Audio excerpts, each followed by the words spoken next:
তো নমস্কার বন্ধুরা, আজকে আমি আপনাদের সামনে এনেছি অন্নপূর্ণা ভান্ডারের ১২ পাতার সেই ফর্ম, যে ফর্ম অ্যাপ্লাই করে আপনারা ৩,০০০ টাকা সবাই পাবেন। তো আসুন দেখি কিভাবে কি করতে হবে অ্যাপ্লাইটা। আমার ভিডিওটি দেখতে থাকুন। এখানে থাকবে পরিবারের প্রধানের নাম, মানে আপনাদের পরিবারের যে হেড আছে, গার্জিয়ান, তার নাম আপনারা এখানে লিখবেন। আধার কার্ডে যে নাম আছে সেই নাম লিখবেন। তার জন্মের তারিখ লিখে দিবেন। পরিবারের প্রধানের লিঙ্গ, আপনাদের পরিবারের যে গার্জিয়ান আছে সে আপনাদের মহিলা নাকি পুরুষ বা অন্যান্য। তো মহিলা হলে মহিলার এখানে টিক দিবেন, পুরুষ হলে পুরুষের এখানে, অন্যান্য হলে অন্যান্যের এখানে আপনারা টিক দিয়ে দিবেন। পরিবারের প্রধানের আধার নং, যে আপনাদের গার্জিয়ান তার আধার নাম্বার এখানে দিবেন। তারপরে আসি আপনাদের ডিজিটাল রেশন কার্ডের পারিবারিক আইডি যদি থাকে। আপনাদের যদি ডিজিটাল রেশন কার্ড থাকে, রেশন কার্ডের আইডি সেটা আপনারা এখানে লিখে দিবেন। পরিবারের সদস্য সংখ্যা, আপনাদের পরিবারে কতজন সদস্য আছেন আপনারা, তো সেই সদস্যের সংখ্যা এখানে লিখে দিবেন, সংখ্যায় লিখবেন। ঠিকানা, আপনাদের যে ঠিকানা আছে, বর্তমান যে আপনাদের ঠিকানা আছে সেই ঠিকানা আপনারা এখানে লিখে দিবেন। তারপরে সেই যোগাযোগ নম্বরে, এখানে আপনাদের যেই নম্বরটা, আপনাদের যোগাযোগ নম্বর, যেই নম্বরে ফোন করলে বা কোনো কিছু দরকারে আপনাদের পাওয়া যায়, সেই নম্বরটা আপনারা এখানে দিয়ে দিবেন।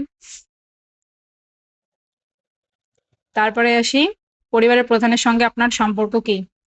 তো আপনার পরিবারের যে প্রধান আছে তার নাম এখানে লিখে দিবেন, এবং পরিবারের প্রধানের পরে যে আপনাদের সদস্য, প্রধানের পরে যে সদস্য আছে তার যে কজন আপনারা সদস্য থাকবেন, একজন সদস্যের এখানে নাম লিখে দিবেন, জন্মের তারিখ, লিঙ্গ, পরিবারের প্রধানের সঙ্গে সম্পর্ক, আপনার পরিবারের প্রধানের সঙ্গে সম্পর্ক, যেমন আপনার পরিবারের প্রধান যদি হয় আপনার স্বামী, সেক্ষেত্রে আপনার এখানে স্ত্রীর নাম হয়ে যাবে, এবং পরিবারের প্রধানের সাথে সম্পর্ক থাকলে এখানে আপনাদের ওয়াইফ হয়ে যাবে, এবং সেই সদস্য অর্থাৎ পরিবারের প্রধানের ওয়াইফ যে আছেন তার নাম এখানে লিখে দেবেন, না সরি, আধার নাম্বার এখানে লিখে দিবেন। এবং তার পরিবারের প্রধান এবং তার স্ত্রী গেল, এবং তাদের সন্তানের ক্ষেত্রে আসি, তখন আপনাদের যদি একটা সন্তান থেকে এখানে একটা ফিল আপ করে দেবেন একইভাবে, দুটো দুটো থাকলে দুটো সন্তানের জায়গায় ফিল আপ করে দেবেন, এবং এইভাবে ৩ ৪ করে দেবেন, এবং এখানে ছোট করে টিক দিয়ে দেবেন। এরপরে আসি পরিবারের প্রধান এবং পরিবারের সকল প্রাপ্তবয়স্ক সদস্যদের ব্যাংক অ্যাকাউন্টের তথ্য নিয়ে। তো আপনাদের যে পরিবারের প্রধান আছে তার ব্যাংকের নাম এখানে লিখবেন, এখানে ব্যাংকের অ্যাকাউন্ট নম্বর লিখবেন, এবং এখানে আইএফএসসি কোড লিখে দেবেন। ডেবিট কার্ডের জন্য আধার লিঙ্কযুক্ত যেটা আপনাদের আছে, আধার কার্ড, ব্যাংক অ্যাকাউন্ট, সেটা এখানে লিখে দেবেন। এবং পরিবারের প্রধানের পরে আপনাদের আসবে সদস্য এক, যেইভাবে সদস্য এক এখানে উপরে ফিল আপ করেছিলেন, ওই সদস্য একের ব্যাংক ডিটেলস আপনাদের এখানে দিতে হবে, ব্যাংকের নাম দিতে হবে, ব্যাংক অ্যাকাউন্ট দিতে হবে, আইএফএসসি কোড দিতে হবে। একইভাবে সদস্য ২ এর ক্ষেত্রে আপনাদেরকে সেম ভাবে ফিল আপ করতে হবে, ৩ ৪ ৫ একইভাবে ফিল আপ করতে হবে।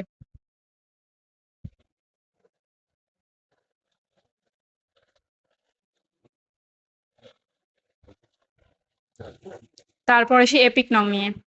আপনাদের যে ভোটার আইডি কার্ড আছে সেই ভোটার আইডি কার্ডের নাম্বার এখানে লিখতে হবে, এইচওএফ এর head of the family number এখানে লিখে দেবেন, এবং আপনারা কত নম্বর বুথ থেকে ভোট দেন বা আপনাদের পার্ট নম্বর সেটা এখানে দিতে হবে। এবং সদস্য ওয়ান, যে আপনার প্রধানের পরে যিনি আছেন, প্রধান বলতে পরিবারের যে প্রধান আছে গার্জিয়ান, তার ওনার স্ত্রী বা যে প্রধান গার্জিয়ানের পরে থাকবে তার এপিক নং এখানে দেবেন, এবং বিধানসভার অংশ কোন পার্টে ভোট দেন বা কোন বুথে ভোট দেন সেই বুথ নম্বর এখানে দিয়ে দেবেন। একইভাবে সদস্য ২ ৩ ৪ ফিল আপ করে দেবেন, ৫। তারপর আসি আপনাদের ক্যাটাগরি নিয়ে, বিভাগ, আপনারা কোন জাতির অন্তর্গত, অসংরক্ষিত ইউআর,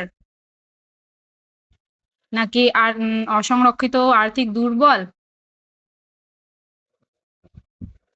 ইডাব্লিউএস, বা এসসি তপশিলি জাতি, বা এসটি, বা ওবিসি ইত্যাদি, আপনারা যেই জাতি থাকবেন, আপনাদের যে কাস্ট থাকবে সেটা এখানে টিক করে দেবেন, এই বক্সগুলোতে টিক করে দেবেন। তারপরে এসে আপনার কি রেশন কার্ড ডিজিটাল আছে, তো অবশ্যই হ্যাঁ, এখনকার দিনে সবারই রেশনের ডিজিটাল কার্ড, তো হ্যাঁ থাকলে হ্যাঁতে দিবেন, ক্লিক করবেন, না থাকলে নাতে, যদিও সবারই আছে। তারপর যদি রেশন কার্ড ডিজিটাল হয় তবে কোন ধরনের, সেটা AAY নাকি PHH, SP, অথবা RKSY1, RKSY2 বা ভর্তুকিহীন, যেটা আপনাদের আধার কার্ড, সরি, ডিজিটাল কার্ড, সেটা আপনারা এখানে নামটা লিখে দেবেন।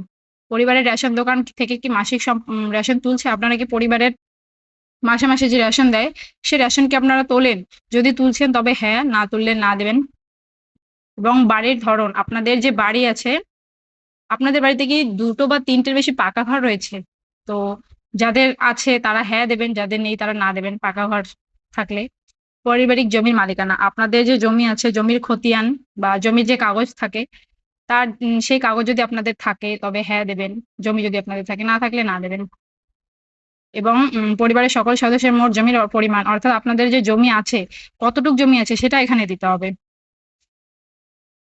যানবাহন, আপনার পরিবারে কোনো 4 চাকার গাড়ি আছে, আপনার পরিবারে কি কেউ যদি কারো যদি 4 চাকার গাড়ি থাকে সেটা এখানে দেবেন, না থাকলে না দেন। আর যদি থাকে তবে গাড়ির সংখ্যার উল্লেখ করুন, কয়টি গাড়ি আছে, এবং গাড়ির রেজিস্ট্রেশন নম্বর দিতে হবে এখানে।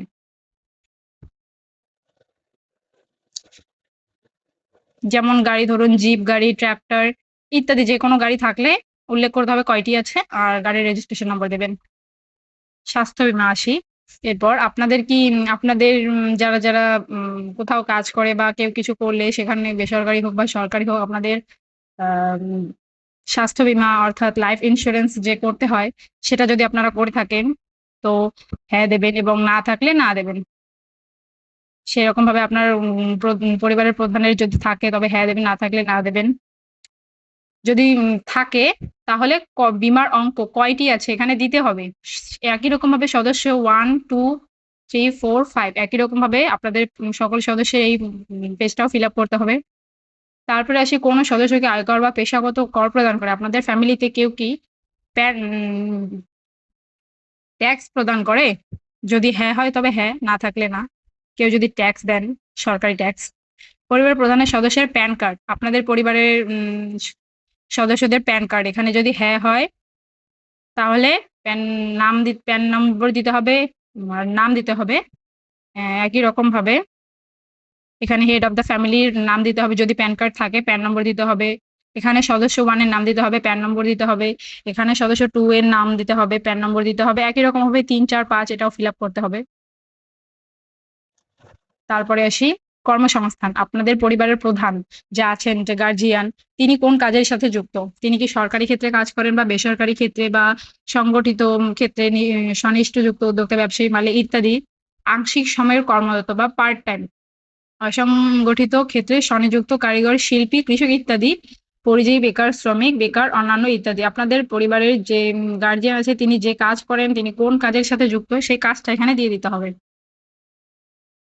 বা অন্যান্য কাজ থাকলে অন্যান্যর সাথে যুক্ত হবে, যেটা এখানে দেওয়া নেই তাহলে অন্যান্য দিয়ে দেবেন।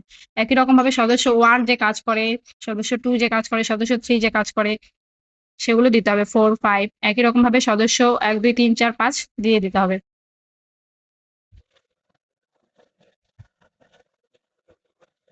তারপরে আসি পরিবারের শিক্ষিত ব্যাপারে নিয়ে। আপনাদের পরিবারের প্রধান যিনি আছেন তিনি কি শিক্ষিত? আর তার আগে বলে দিচ্ছি, আপনাদের পরিবারে কতজন শিক্ষিত আছে এখানে দেবেন, এবং কতজন অশিক্ষিত আছে এখানে দেবেন। তো পরিবারের প্রধান যে আছেন, আমি বললাম যার কথা, আপনাদের গার্জিয়ান, তিনি কি শিক্ষিত? শিক্ষিত থাকলে হ্যাঁ অবশ্যই শিক্ষিত, না থাকলে অশিক্ষিত। একই রকম ভাবে আবার যদি শিক্ষিত হন তবে সর্বোচ্চ শিক্ষাগত যোগ্যতা, তিনি হাইয়েস্ট কতদূর পড়াশোনা করেছেন সেটা এখানে দিতে হবে। একই রকম ভাবে সদস্য 1, সদস্য 2, সদস্য 3 4 5 একই রকম ভাবে এই জায়গাটাও ফিল আপ করতে হবে। তারপরে আসছি, কোন সদস্য কি সাংবিধানিক পদ, মন্ত্রী, বিধায়ক, পৌর স্থানীয় সংস্থা এবং অঞ্চল ব্যবস্থার প্রাক্তন বর্তমান ধারক? যদি হ্যাঁ হয় তবে হ্যাঁ, না হলে না। যদি তিনি এই পদে কোনো কাজ করেন যে কোনো পদ থেকে, তবে সেই পদের সদস্য নং দিতে হবে এখানে। তারপরে আসছি, কোনো সদস্য কি সরকারি পেনশন ভোগী? আপনাদের পরিবারের কেউ যদি সরকারি পেনশন পেয়ে থাকেন হ্যাঁ দেবেন, না থাকলে না। যিনি সরকারি পেনশন পান তার সদস্য নং দিতে হবে, তিনি কত নং সদস্য সেটা দিতে হবে এখানে। তারপর আসছি, কোনো সদস্য কি জিএসটির অধীনে নিবন্ধিত আছেন? হ্যাঁ, কেউ কোনো আপনাদের পরিবারে যদি জিএসটি নিবন্ধিত কেউ থেকে থাকেন তবে এখানে হ্যাঁতে ক্লিক করবেন, না থাকলে নাতে টিক দিয়ে দেবেন। পরিবারের মোট বার্ষিক ইনকাম, তো আপনাদের পরিবারে যে মোট বার্ষিক ইনকাম একটা থাকে সেটা আপনাদের কত টাকা, তো এটা এখানে সংখ্যায় লিখতে হবে অঙ্কে।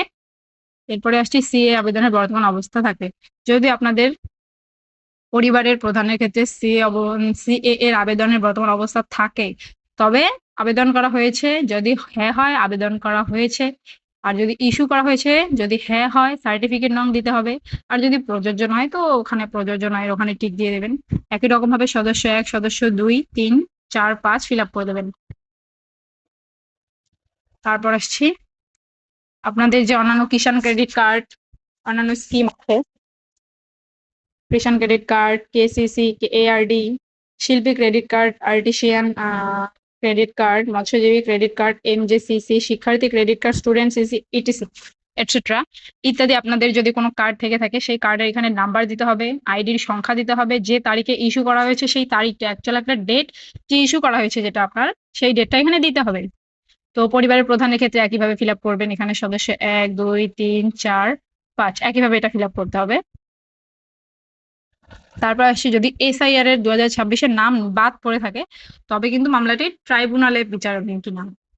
পরিবারের প্রধানের যে আপনাদের আছে তার ক্ষেত্রে কি প্রযোজ্য নয়, না না নাকি হ্যাঁ? যদি হ্যাঁ হয় তবে মামলার বিবরণ দিন।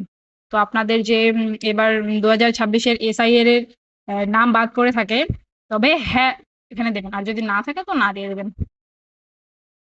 তারপরে আসছি একই রকম ভাবে সদস্য 1, 2, 3, 4 এটা 5 ফিল আপ করে দিতে হবে। তারপর আসছি বিদ্যালয়ের অধ্যয়ন পরিবারের সকল শিশুর বিবরণ। আপনাদের পরিবারে যদি কোনো শিশু থেকে থাকে তারা তাদের নাম দিতে হবে এখানে, কোন ক্লাসে পড়ছে সেটা দিতে হবে, বিদ্যালয়ের নাম দিতে হবে, সেই বিদ্যালয় কি সরকারি বা বেসরকারি বা স্বীকৃত মাদ্রাসা, অন্যান্য মাদ্রাসা বা অন্যান্য যে কোনো স্কুল থেকে পড়াশোনা করলে সেই স্কুলের এখানে বিবরণ দিতে হবে, সরকারি থাকলে সরকারি, বেসরকারি থাকলে বেসরকারি। একই রকম ভাবে সদস্য যদি একটার বেশি শিশু থাকে তো একটা ফিল আপ করে দেবেন, একটার বেশি থাকলে 2 নাম্বার ফিল আপ করে দেবেন, 3 নাম্বার করে দেবেন, এখানে 4 নাম্বার করে দেবেন।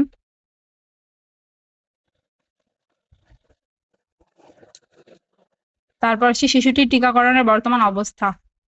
আপনাদের যে সদস্য শিশু রয়েছে সেই শিশুর কি টিকাকরণ শুরু হয়েছে বা সম্পূর্ণ হয়েছে, তবে হ্যাঁ, আর যদি টিকাকরণ হয়নি তবে না তে এখানে দিয়ে দেবেন। একই রকম ভাবে সদস্য শিশু 2, 3, 4 এটা একই রকম ভাবে ফিল আপ করে দেবেন। বাকি আপনাদের কি কোনো সরকারি প্রকল্পের সুবিধা ডিবিটি এর মাধ্যমে পাচ্ছেন? পরিবারের প্রধান, হ্যাঁ পরিবারের প্রধান না, যদি আপনারা পেয়ে থাকেন, যেমন পরিবারের প্রধান, প্রধান বলতে গেলে পরিবারের গার্জিয়ান ছেলে মানুষ হয় সম্ভবত। তো তিনি যদি কোনো ডিবিটি লিঙ্কের মাধ্যমে সরকারের টাকা পাচ্ছেন তো এখানে হ্যাঁ দিবেন, বা না থাকলে না দিয়ে দিবেন যদি পেয়ে না থাকে। আর যদি পাচ্ছেন তবে এখানে প্রকল্পের নাম দিতে হবে। আপনি কি এই প্রকল্পটি নিজেকে নিজে নিতে চেয়েছেন নাকি বেরিয়ে আসতে চাচ্ছেন? তো যদি নিতে চান এখানে টিক দিয়ে দেবেন, আর যদি নিতে না চান তো টিক দিয়ে দিবেন। একই রকম ভাবে সদস্য 1-এর, 2-এর, 3-এর ফিল আপ করে দিতে হবে। তারপর আসছে এই যে এখানে সদস্য, আপনি কি এই প্রকল্প থেকে নিজেকে প্রত্যাহার করতে চান? তো আপনি কি এই প্রকল্প থেকে বেরিয়ে আসতে চান, আপনি কি এই সুযোগ সুবিধা উপভোগ করতে চান না, তবে আপনাকে এখানে হ্যাঁ তে ক্লিক করতে হবে।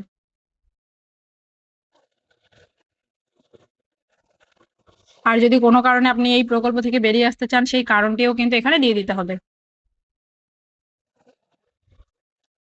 আমি এই মর্মে ঘোষণা করছি যে উপরের প্রদত্ত তথ্য আমার জ্ঞান ও বিশেষ অনুযায়ী, আপনি যদি তাদের সাথে একমত হন তো এখানে সম্মত করে দেবেন। এবং এখানে আপনার যে যার জন্য অ্যাপ্লাই করছেন তার নিজে এখানে স্বাক্ষর করে দেবেন। এখানে এই কাজটা ওরা সরকারের যারা বসবে, যারা জমা নেবে তাদের কাছে এটা। তো এই হলো আজকে আমার ভিডিও। আপনাদের সাহায্য করতে পারি আশা করি। তো ধন্যবাদ বন্ধুরা।